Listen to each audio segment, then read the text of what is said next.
Hey guys, Coach Nate here, just to give you a high five for a great job on all the testing so far. I know a few people are still sneaking in, but yeah, it's been awesome. It was super rewarding for me to get a chance to talk to everybody, and I'm really looking forward to the post-test when we get to go over your info once more.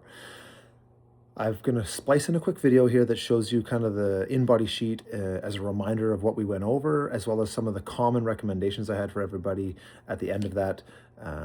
Give you a high five, get you going, try to get that challenge kicked off and get everything moving here. So take a peek at the Inbody scan and what it looks like.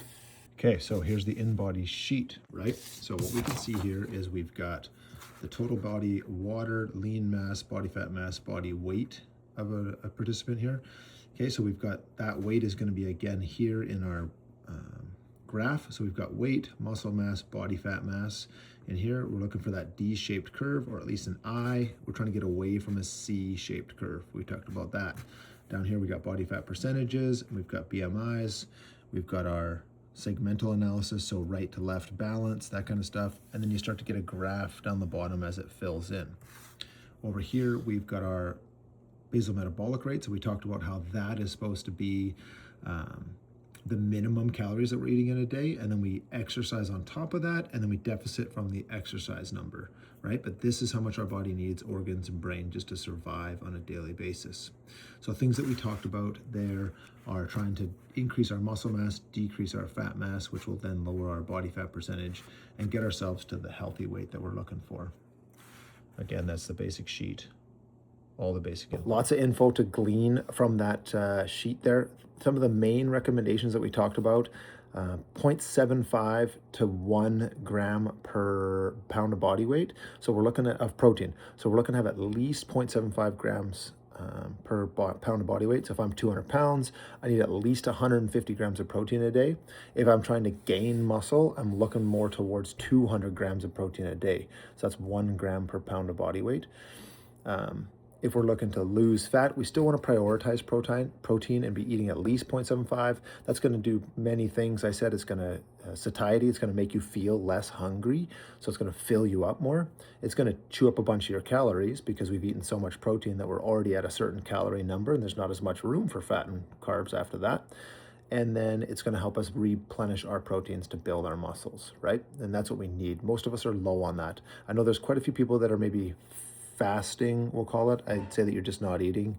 There's no way to get that many grams of protein in if you're only eating 1 meal a day. You do need to eat multiple meals a day. Fasting is okay if you have like a 14, even maybe a 16-hour window, but that should leave you with an 8 to 10-hour window for eating, where you can eat, you know, a meal at the beginning, a meal in the middle, a meal at the end. We don't want our body feeling hungry all the time. We want to be feeding it grazing style, so that it's not like we do fast overnight. We do get a time where we wake up hungry and we want to eat, and we break our fast, hence it's called breakfast. But we don't want to be hungry all the time, or our body starts to store fat and try to protect itself because it doesn't trust you to feed it the calories that it's needed to work through its daily basis, right? Like you saw, I had to have 2,200 calories a day. I'm not eating 2,200 calories in 1 meal a day. That's not good for me. I'm not gonna be able to absorb all the nutrients, and I'm gonna store a lot of fat if I do that, okay? So everybody's kind of picking up their cardio, whether it's out for more walks, bike rides, runs, high intensity interval stuff at the gym, whatever it happens to be. We're gonna try and hit some resistance training, right? So working against gravity is a type of resistance, whether it's just push-ups, sit-ups, and squats and pull-ups, or like body weight stuff. We could add bands in, you could add weights in, you could add jugs of water, you can pick up your kids, whatever. Lift weights, move stuff around, go for walks, carry weights on your walk, whatever it happens to be, just increase your expenditure.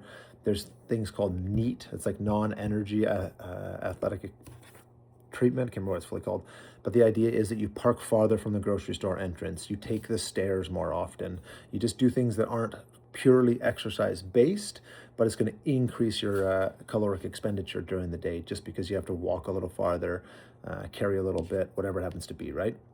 Yeah, just do little things and they all add up. Diet-wise, it doesn't have to be crazy. If you're a double coffee drinker, go to 1 and 1. Just cut it down for the 8 weeks. See if you can get used to it. If you're like, no, I need 2 creams, then cut the sugar. just try to balance things out a little bit, make a little bit better decisions. It doesn't mean you have to totally change your life and not have any enjoyment, but let's try to set some habits that work, and just for 8 weeks, stick with me here, right? I'm really looking forward to having everybody back in for their post-testing. Below this video, drop some comments. You can go to my Instagram at Nate Bevy, Natebevy, and follow me there, and then just shoot me DMs if you have questions or whatever. I'm really happy to be a resource here and to help you guys as much as I can. All right, let's go kick butt on that challenge.